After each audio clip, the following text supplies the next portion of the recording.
we're live. Live and direct.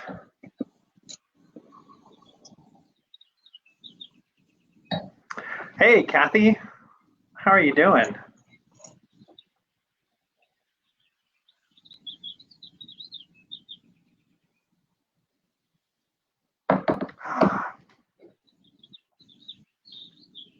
Are you in your back? Is that a cactus behind you? Yeah, I think technically it's a euphorbia. Started as like a, this big, and now it's like that big. You want a piece? I can break you off some. We'll take some euphorbia up here. It's a pretty cool plant. It's big. Apparently the sap is actually irritates your skin, which my son told me that. He's 10. I'm like, no, that's not true. And it is true. Yeah, don't argue with a 10-year-old, Matt. Yeah. We all know that. Yeah, so I have a lime tree there. I got an orange tree, fig, caviar lime, avo, satsuma, mandarin, kumquat. Cindy Phelan picking up the birds. Zinfandel over there. Can't really see it, but I have a Santa Cruz Island Zinfandel plant. Nice. That's the island that Michael Benedict that inspired him to plant the vineyard, to let him know that it worked. Cool. So there's still vines out there? Yeah, they're kind of crawling through the bushes, the willow trees, and there's actually a little poison oak out there, which is kind of rare for the islands, but it's out there. I went out there one time with Jeff Rusak, who planted all those grapes on Catalina Island, but the cuttings for the Zinfandel were from there. So he's the one that actually propagated it to the point where you could, plant it. And that's where somehow, I don't even remember how I got the one I have. A friend gave it to me. She picked it up at something. But hey, Valerie. Hey, Tammy. Hey, Julie from Texas. Welcome. Yeah, anyone who grows, who can grow Zinfandel is a champion in my book. It's a tough one. Yeah, I'm not a champion. It barely goes, and then the birds just kind of. I pick it before it's ripe, because that's on trend. And and if I let it go ripe, it would just get eaten by birds and rats. So. Pick decisions. They aren't always made by you.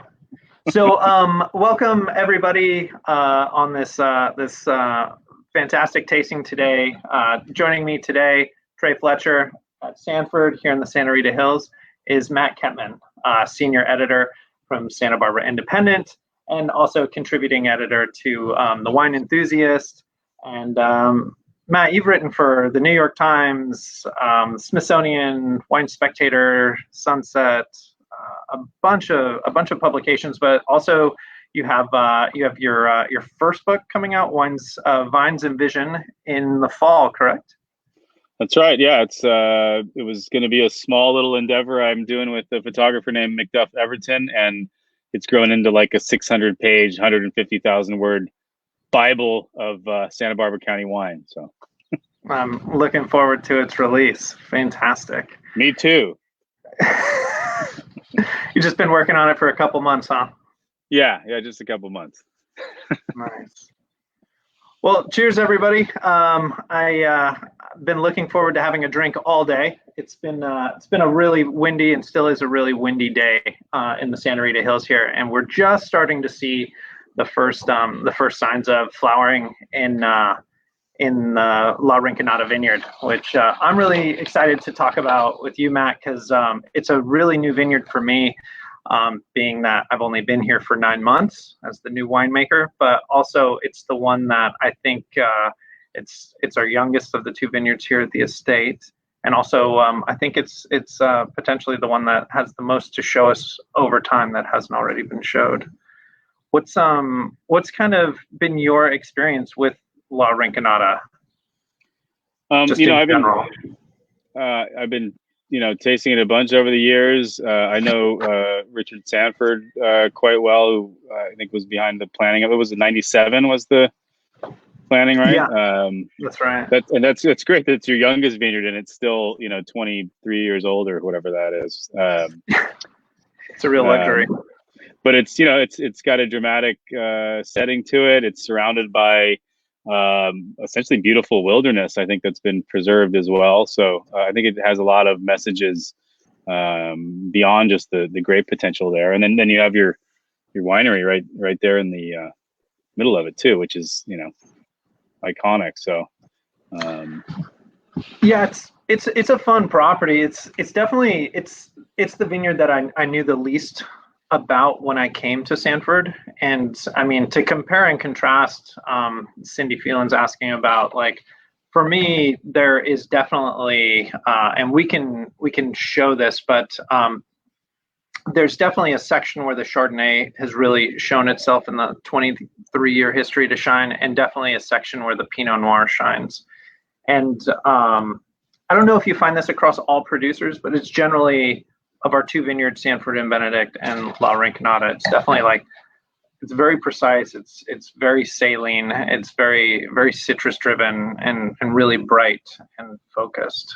But do you find that across all producers in this vineyard?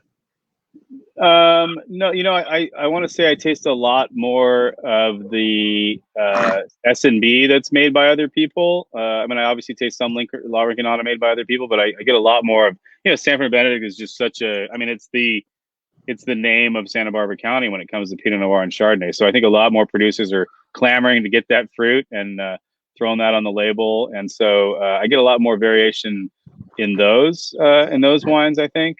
But, you know, I mean, I think La Rinconada is right there on the heels, and obviously, you know, fairly similar terroir, you know, soils and that sort of thing.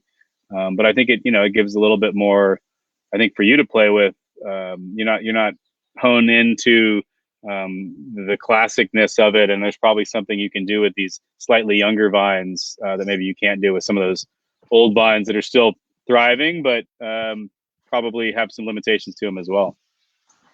Yeah, so for everyone at home, La Rinconada, which is right next door to Sanford and Benedict, they are completely adjacent to each other, but it seems like it's further west, so it's closer to the ocean. And we have a picture of kind of the first building on the property, which was the school, the original La Rinconada schoolhouse, which there's Pinot Noir planted over the top of this old schoolhouse now, but the soils are so different at La Rinconada, right next door to Sanford and Benedict. It's they're sandy loam. There's no rock at all, and they have like a really fantastic water holding capacity. So we don't have to irrigate them as much. And last year we dry farmed the whole vineyard, and so we dug these pits down in July to see, because I was curious as all hell, like, what are these soils looking like in kind of the driest part of the season? And we could see these deep roots shooting out each direction, and they had followed the water, 6 feet down to where the water was hanging out. And I think in addition to the proximity to the ocean, and the coolness of the weather, the soils just lend tremendous minerality and focus to the wines. I love it. And do you think that the length of the root, do you think contribute to minerality because it's touching more soil than a shorter rooted vine? Yeah, I mean, I like to think so. I don't know. Yeah. I mean, I would be lying if I gave you a definitive. I like to think speculative science. Speculative science is best. It seems popular. Yeah, I think obviously if you go out to a vineyard and you can see a root that goes down 3 inches and completely sideways to the drip emitter directly over it, as opposed to vines that go straight down 3 or 4 feet and go sideways and slantways and upways, I think you're going to get more from that site in those roots that go all different directions and deep. But I don't know that I could say that is essentially it. Right. But it is fun to be able to make, this Chardonnay, if you guys are drinking at home, the La Rinconada 2017 Chardonnay that we're enjoying. And so this comes from the vineyard blocks directly around the Sanford Winery and tasting room. And so it's a flatter part of the vineyard. And we have a picture up of sort of the view of La Rinconada down to the winery that we can bring up for you. And that right there is sort of looking down from the Pinot Noir down to the Chardonnay that surrounds the winery. And you can see straight ahead, we've got our good neighbors, Sea Smoke, and off in the distance, the Wenslows, and back behind us would be Sanford and Benedict. What do you see as differences between S&B and La Rinconada when you're tasting Chardonnay specifically? Yeah, I think, Chardonnay from La Rinconada, it's very racy. It's very bright. It's very straight lined. It doesn't have as much mid-palate weight as the Sanford and Benedict. And it's a little more citrus and less sort of chalky like the Sanford and Benedict. Sanford and Benedict has like tremendous like chalk and savory character. And this is much more fresh, much more zesty, I think. Mm-hmm. And yet still with kind of a chalky grip to it, maybe not the flavor so much, but there's still a stoniness to it, I think, which is great, Yeah, I love it. And it's fun because I don't really enjoy a heavy Chardonnay that's really hard work to drink through. And this it keeps me thirsty and keeps me racing to the bottom of the bottle, but it goes really well with food. So right. Do you do any block designate Chardonnay out of La Rinconada or no? I can't remember if that's something you guys do. Yeah, so right at the front of the property, you have Block 5 La Entrada, the entrance, and mm-hmm. so we do that block, and then we have a new block that we actually grafted from Pinot Noir, the Long Rose, which is yet to be released, and so that comes from the lighter side of the soils on the vineyard that's a little further west, and those two are just diametrically opposed. The soils kind of closer to Sanford and Benedict give you a little more like weight and a little more richness, whereas the further west you go in La Rinconada, closer to La Encantada, it gets a little more precise and a little more focused. Mm-hmm. But it makes a complete wine. It's really fun to play with, and I gotta say, Pinot Noir gets a lot of the attention, but Chardonnay for me is really like, it takes a real mentality and a real focus that I really thrive on during harvest. I love it. Yeah. Well, and I hear a lot of people say, or at least more and more people say that, Pinot Noir is hot for good reason, and the Santa Rita Hills Pinot Noir is competes on a world level. But when all is said and done, if you fast forward 100 years, this region and some other California coastal regions might be better known for Chardonnay than anything else, because it already competes, with some of the best Chardonnays in the world. Whereas the Pinot is much more often a kind of a California expression of Pinot, whereas the Chardonnay here has kind of characteristics that can be really compared to white Burgundy. So, it's an interesting argument. I don't always bring it up, but I think it's worth considering. Yeah, there's a couple other winemakers that I know whose fantasy is, to only make Chardonnay, and I think it would be incomplete to not have the red with the white. I love them both, but it's definitely a left brain and a right brain for me to make and grow both of those grapes. But when I moved from Sonoma Coast in 2011, I was so shocked, because I thought that the wines here were going to be heavier and more alcoholic, because I just thought intrinsically, I was just like, oh, Santa Barbara, it's further south, it's got to be warmer. And it's so cold and frigid here. And the soils down here have such, there's so much more marl, so much more, chalk, and so many more interesting shale sites, that you just get these wines that hold on to their acidity and make really precise, beautiful, elegant wines almost effortlessly. Yeah, I hear that all the time from North Coast winemakers that I think they hear it. They hear that it's cool down here. They don't get it till they come here and hang out in Lompoc or hang out in Santa Maria for a little bit, and you're like, wow, it's middle of summer and I need a jacket. It's freezing. Yeah, it's uncomfortable.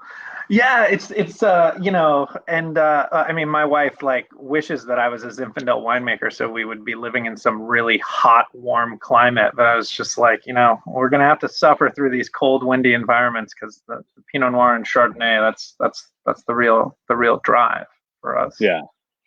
You only got to drive, you know, a little, you know, an hour, you're in some warm stuff, so you can That's deal true. with it. That's true. No, yeah, and sort of like the Pinot Noir was kind of the big shocker for me in the sense that at Rinconada almost all the Pinot Noir is planted up on the hill, and the soils changed so much from the Chardonnay, and you know, with the Terlato family and kind of, you know, investing in, you know, figuring out what grapes to plant in which place and what soils have worked over time, and kind of adjusting the playbook as we've learned along the way. It's just made sense over time to have more and more Chardonnay on that western flatter section, and the Pinot Noir up in the higher elevations with more shale and a little bit more diatomaceous earth. Mm-hmm. Which kind of, I was gonna say, like, when it comes to pricing, I mean, can you price Chardonnay at a top Pinot level, or is there resistance to that? You know, I'm certainly not the expert on pricing, but you know, if you know, if you look at the old world as sort of the gold standard, I mean, some of their most expensive wines are whites or Chardonnay, and you know, we definitely have wines that qualitatively and terroir wise and expression of just everything that's interesting and premium about a great vineyard are equal in Chardonnay. So I think they are priced lower than the Pinot Noirs, but I don't think they should be. But you know, it's kind of that differentiation between old world and new world. It doesn't stop at the winemaking. Right. Yeah. There's just a culture of expecting to pay less for white for whatever reason. Yeah, it's kind of it's funny. It's, you know, and it's also, we have that dichotomy of like the wine needs to taste really good on release, but it also has to age. You know, so you know, those two factors really drive a lot, unfortunately. Right.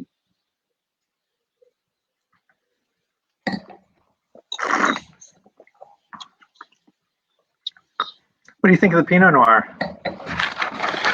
I like it. I mean, it's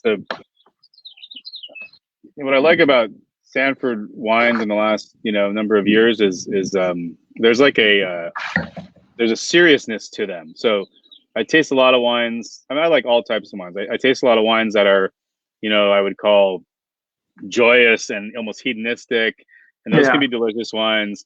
But the Sanford wines always have this kind of like, I can almost always pick them out in a lineup because they have this kind of like austerity is the wrong word, just like an elegance, just a seriousness to them. Like they don't have to rely on flashiness to tell the story. You know, it's like stories in the history, the stories in the dirt.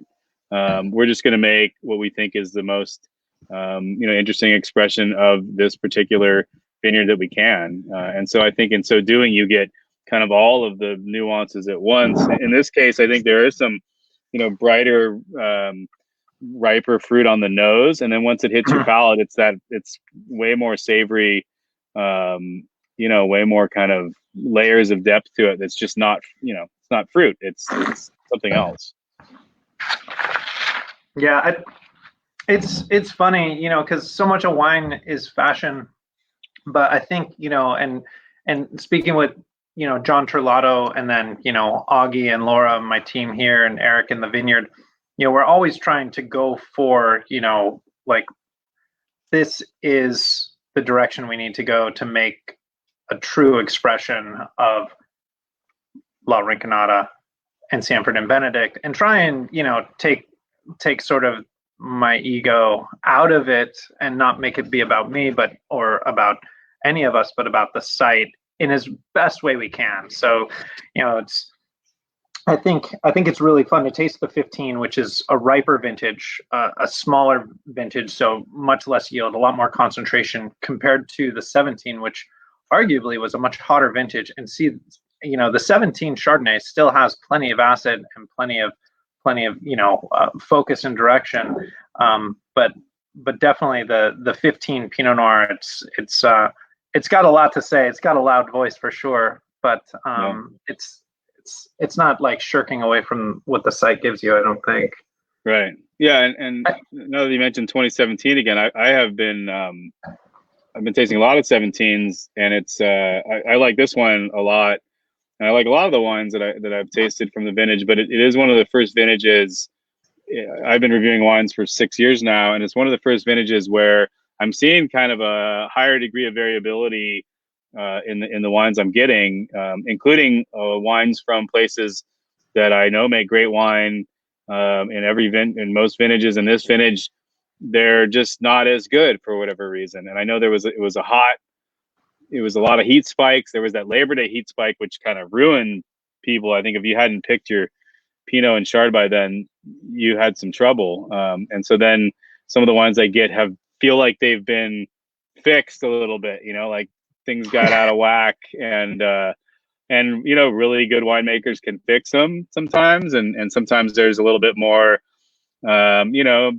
tanginess, maybe a little VA more than they intended, that sort of thing. So I'm starting to see that in some of the 17s.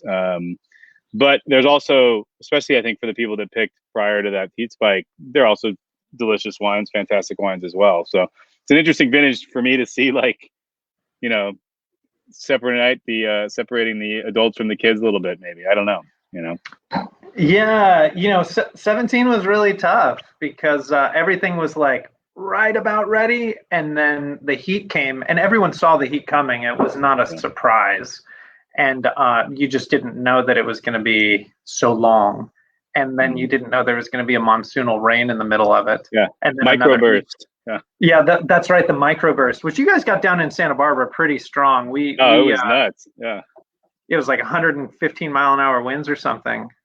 And suddenly a downpour like I've never seen before. I was at a barbecue at Rocky Nook Park, and all of a sudden it was insane. And then down at the waterfront, like things flew away. Tables flew away from restaurants, and kayaks flew in the air and knocked people in the head and injured them. And it was crazy. Total, like a little war zone had happened. Nuts. Yeah, and I think it's fun, so tasting the 17 Chardonnay, you can see the benefit of this is the strength of having an estate vineyard and not, having 12 vineyards that you're buying fruit from. So, I mean, we should be able to take a vintage like 17 and knock it out of the park because the winery's in the middle of the vineyard. The logistics aren't very hard, and we're literally in the vineyard every day. And so that's the benefit of that, I think, paying attention. And also having a little bit of luck and a little bit of foresight. But yeah, it was a tough one. But that Chardonnay is just beautiful. And 15 La Rinconada, it's got a lot of density and a lot of tannin. It's really savory. I think Tammy asked if you'd serve it with lamb or salmon. I think I'd go with lamb. What do you think about this one, Matt? Yeah, I mean, just because of the texture, I think it wants something with a little more heft and grit to it than salmon. I mean, there's plenty of Pinot Noirs you can pour with salmon. This might not be the one though. Yeah, totally. Well, the great thing I love about La Rinconada, it's very much a vineyard that it tastes like it has that ocean breeze on it. So it's got those darker characters, and it still has the acidity that really cool weather and those high pH soils hold on to. It's got tremendous structure, and that structure and acidity just kind of cuts through any fat or protein you put in front of it. It's really good. I like it. No, I like it. For you, you're hometown boy, and for Santa Barbara, what's been the most exciting thing for you over the last few years to have seen in Santa Barbara winemaking? I mean, some of it is just the recognition that I think the region has deserved for a long time is starting to get. I mean, the wine world is more competitive than ever, and now with certainly the pandemic, it's probably going to just be more and more competitive. And so it's been nice to see, national publications, international publications kind of spend more time seriously talking about Santa Barbara wine. I like to think I've helped do my part to kind of shine a light on it. I mean, you can't bring people here and have them not be turned on by both the wines and the overall experience, whether you're tasting in, downtown Santa Barbara in the Funk Zone and having a good urban experience, or up at Sanford or other wineries, estate wineries up there. We had some friends from Paris visit right before this whole thing. Thank God they got here and got out of here before this whole thing went down. But they were here in February, and we took them around. We went to Solvang. We showed them some stuff in Solvang. Did a little tasting up there. Stopped by Folded Hills. Went and then hit up a beach on the Gaviota coast as the sun was setting, and they were like, "You guys live here? It's like this all the time?" We're like, "Yeah, this is what we do." And sure enough, as the sun was setting, some lady started hula hooping in the sunset. It was like, "Oh yeah, this is normal. We do this all the time." So I tell everybody the exact opposite. I'm like, there's always forest fires, a lot of earthquakes, really high taxes. Don't come. We're full. Yeah, it's true. We are full. There's not a lot. I mean, you pay to live here. That's for sure. It is not a cheap place to live by any means, but you also get what you pay for sometimes, even when it comes to living somewhere. So yeah, it was people were when I lived in Sonoma, people were amazed. They're like, "You're gonna move to Santa Barbara to grow Pinot Noir and Chardonnay?" I was like, "Why would you go down there?" And it was just like, well, the soils are incredibly interesting. The weather is perfect. In Sonoma, we'd see the heat coming, and you don't get to just pick and choose. You'd have to pick everything because it was going to be 104 degrees for 5 days, which doesn't happen down here. And it was just like there was no question in my mind that we could make wines as good or better than what you could make in Santa Cruz and Sonoma Coast and Oregon, hands down. Have you had any of the Sanford and Benedict wines from that Michael Benedict and Richard Sanford made back in the 70s? Yeah, I've had a few of them over the years. Yeah, I think I've had the 76 and some of the other 70s and early 80s, and I might even have some in my cellar. They pop up every once in a while on certain cellar auctions, and I'll grab some of them. Those have gotten pretty expensive, but there was a window where they were not that expensive, where I was able to just snap up a bunch of those. But I mean, there's not that many vineyards in California that are own-rooted Chardonnay, Pinot Noir, and even grafted Chardonnay and Pinot Noir that have a long track record of making age-worthy wines. I think it's already written. Yeah, it's really what, as most of your viewers know, it's what made people realize you can grow Pinot Noir and Chardonnay in the Santa Rita Hills. When they started, people were like, "You're crazy. What are you doing?" People really thought they were crazy, and it took a couple years, but not that many. It played out pretty quickly. I mean, they did grow Cab. I've had the Cab from back then. It's not as worth seeking out. It's interesting for sure, but it's not like the Pinot from back then. Yeah, Michael Benedict was, I was like, "Why did you plant Cabernet, Michael?" He's like, "Well, we weren't sure we could sell all Pinot Noir and Chardonnay. We wanted something to sell up north." And I was like, "Okay, got it. That makes sense." Because when you taste those wines with 30, 40 years of age on it, you're like, still needs a little more time. But yeah. the Pinot Noir and Chardonnay, it's kind of like, yep, that was a good choice. Got it. Yeah, first vintage, the 76 and the 78 I had was just stellar. Yeah.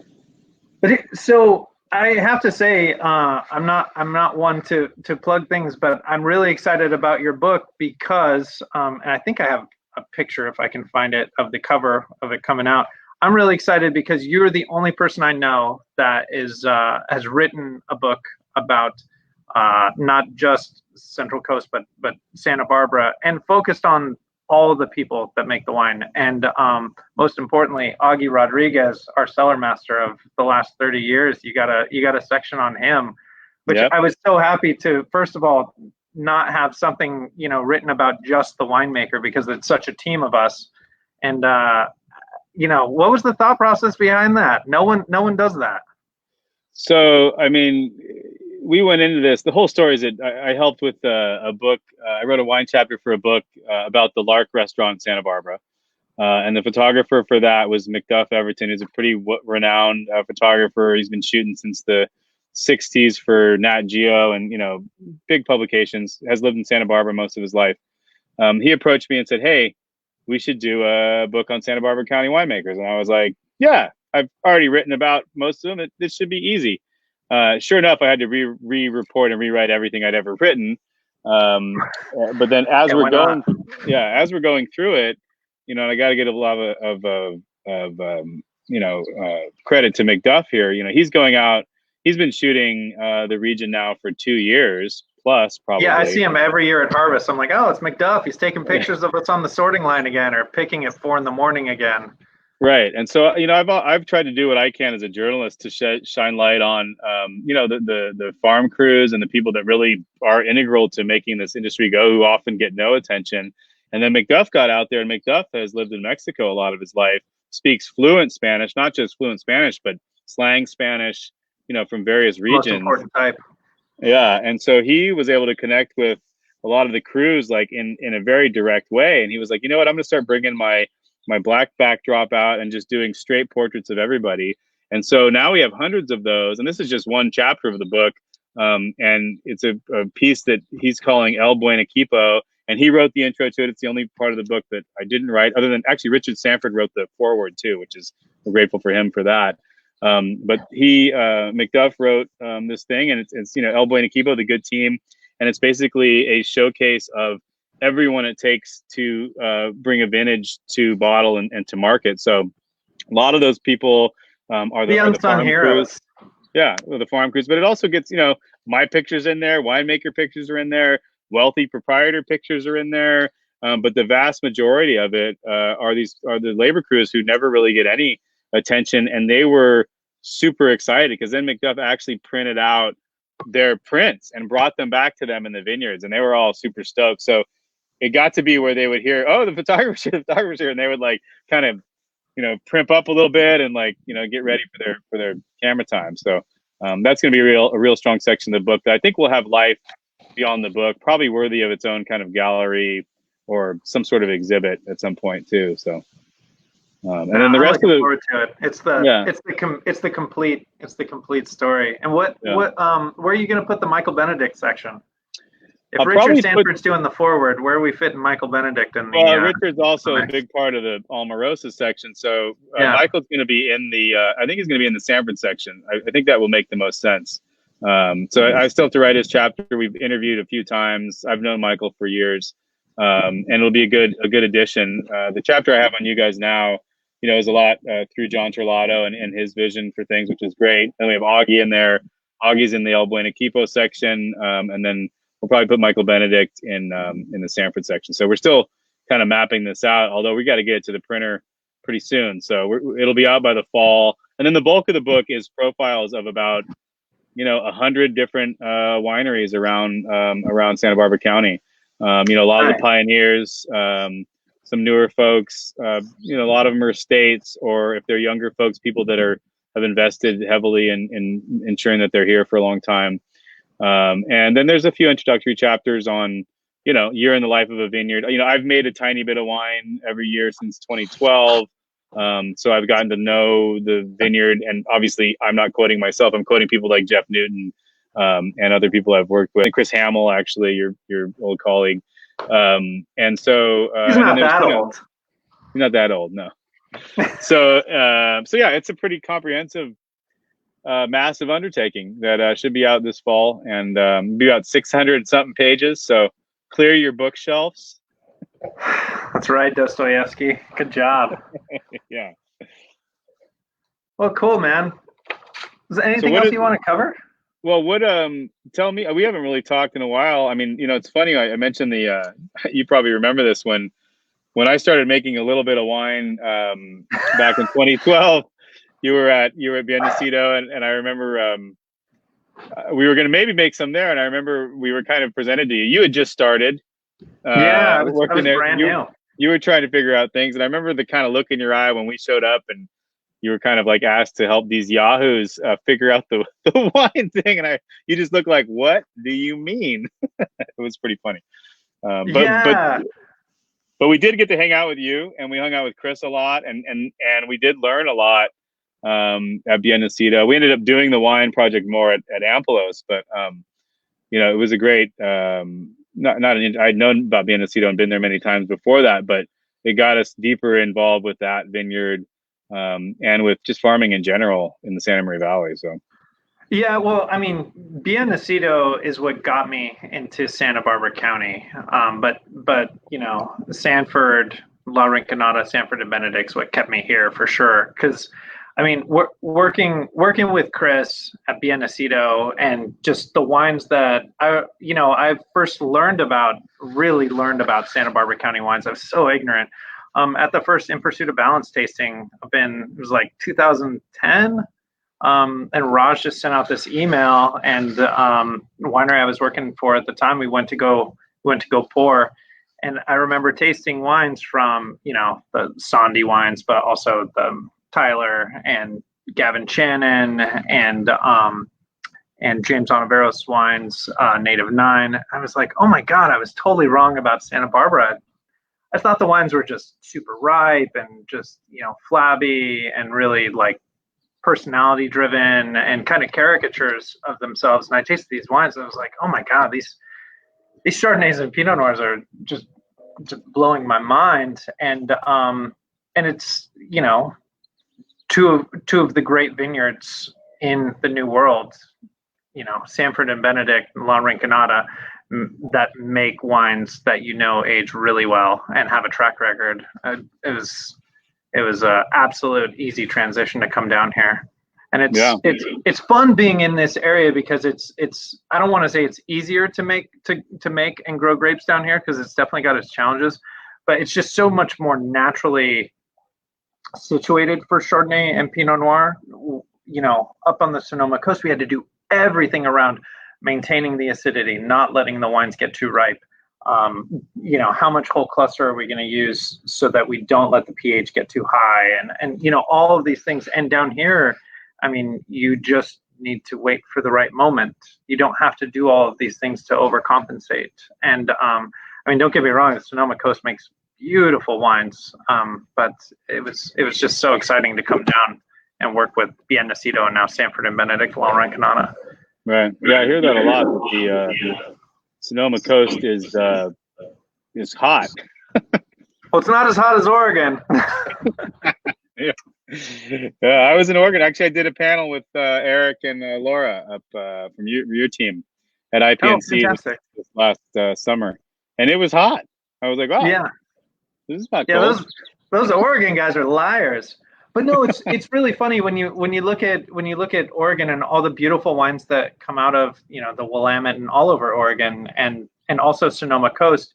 You're like, why is Santa Barbara and Santa Cruz so different? And it's not just the weather. We don't have acidic soils like they do up there. We weren't once the redwood forest or fir forest. We have very basic soils, very high pH soils, really interesting soils, in addition to great weather. So I think it's a really fun site. I love it. I love Santa Barbara. Do you have any roadmap for what you want to do with the Sanford wines now that you're there? I mean, you harvested 2019, right?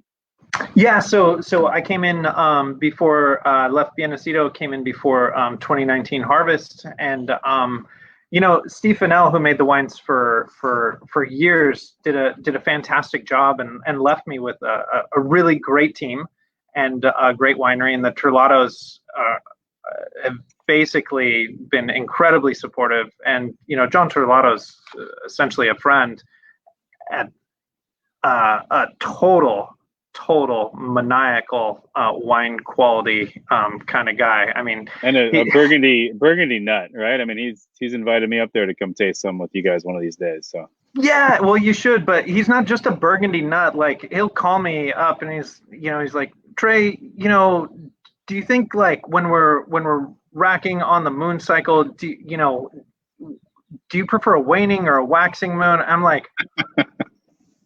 Like, no one's ever asked me that who's not another wine grower. And right. So we just have these incredible conversations that span, the full range of, where we want the wine sold, but also, how to grow grapes and how to make wine. And so they totally get the wine industry, which it's tough, unless you have your own brand. Many times working for people, they might not get it. And so working for the Millers, who obviously get farming, but also working for the Trulatos who get farming and make the investment, they also really know and appreciate fine wine. So the direction is definitely to make age-worthy wines that are terroir driven, but really show off the site a little more, and kind of bring on a little more of the hints and sort of the secrets that the site has to offer that might not have been shown in the past. Mm-hmm. And what are you seeing as differences between Santa Maria Valley and Santa Rita Hills right out of the gates? Yeah, so Pinot Noir, thicker skins, much more tannin. The vineyards, I think, in Santa Maria, the Pinot Noir, it wants contact. It wants a lot more contact. It's very hard work making great Pinot Noir from vineyards in Santa Maria. Chardonnay, it's just a natural fit in Santa Maria. And down here in Santa Rita Hills, the wines give you so much very effortlessly. They don't want so much contact in the fermenter, and the wines have tremendous, color and tannins, but a lot more minerality and precision as well. I think the soils at Sanford and Benedict and the soils at La Rinconada are really phenomenal. So I think a lot of it is just kind of, it's cliche to say, but just being a little more hands off in the winery down in Santa Rita Hills compared to in Santa Maria. Mm-hmm. Does that make sense? Yeah. Or is that too vague? No, I think it makes sense. I mean, just the sense of that I get the sense that in the Pinot in Santa Maria, the skins are a little thinner, so that you need to manage that contact to get the extraction a little bit more there, whereas it kind of happens a little more naturally, or easily at least, in Santa Rita Hills. One thing I'm reminded of is that, Sanford and Benedict, the vineyard, they obviously picked a good site climatically, but from what I've heard from Michael and Richard is that they also just got really lucky on picking this site that had this crazy landslide that happened thousands of years before. So had all this crazy cobble in it too, which was just kind of a luck of the draw type situation, So I'm not sure I totally agree. So like when you look at Biennacido, there is a luck of the draw to that site, but I always assume that with Sanford and Benedict, because when I was at Biennacido, I always looked at Sanford and Benedict. It was like, oh man, I really want to make wine from that vineyard. And I always thought that it was luck, but I mean, a lot of it was Michael Benedict working on that UC research station out on Santa Cruz Island, and knowing the vines could grow in this weather, and then finding the site, less happenstance, but knowing that this was a good site because the soils had such tremendous, organic matter and water holding capacity that they could dry farm. I think they dry farmed Sanford and Benedict the first 20 years. And we've been slowly moving along Rinconada to dry farming over the last couple of years. Hopefully we can continue that. But I think a lot of it was less luck and knowing what they had and having it available. And that's kind of what I've learned with Michael Benedict.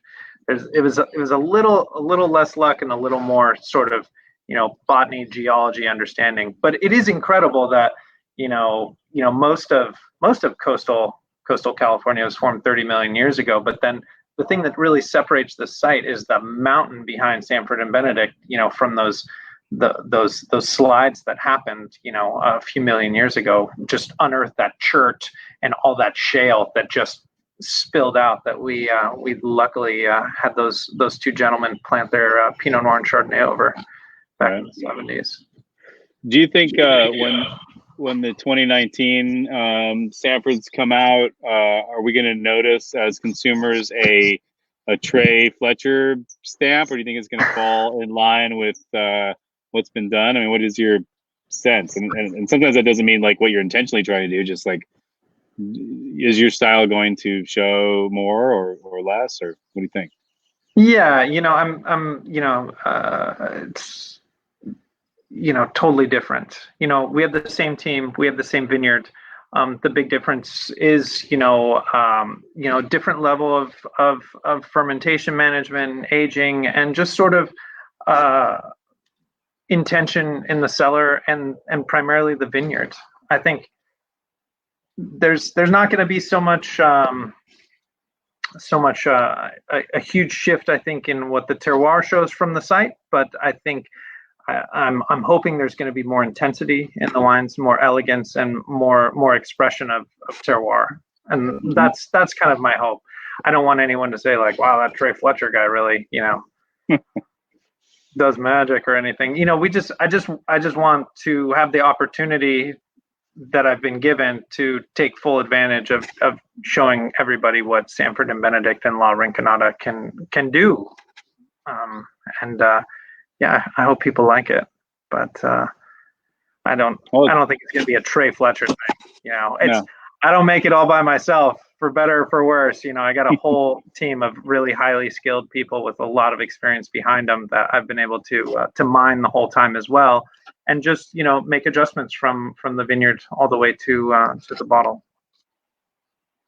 Great. Yeah. Well, I think seems like you guys are in good hands now. I mean, you've been in good hands for a long time, and it's a new era for Sanford. And but you've got the consistency of the team, and Augie's been there for decades, and Michael Benedict's back in the scene. So seems like you're on the mix in a new a bit of a new era, which is exciting for one of the. Yeah, and the Terlatos want to change. They kind of want to make more terroir driven, more age worthy wines off the site. So I'm excited.